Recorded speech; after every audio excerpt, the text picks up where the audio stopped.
Planning. Boring, but worthwhile.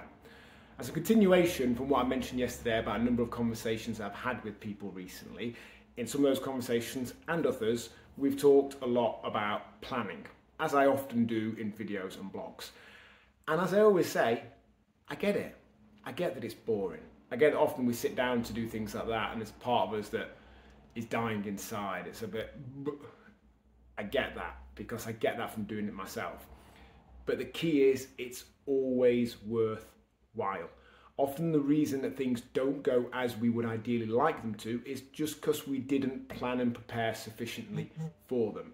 We didn't schedule when the constituent parts were going to happen, the steps that needed to be taken. We didn't put thought into contingency plans, what else would need to be put in place, and so on. So I get it, planning's boring, but it's more than worthwhile, because you know what's not boring? It's the results that it produces. Having better energy levels, having more patience, having a closer relationship with the people that are important to us, having a more active sex life, being able to do more of the things physically and with more energy that we might like to do, they are not boring. Planning is boring. The results it produces can be anything but.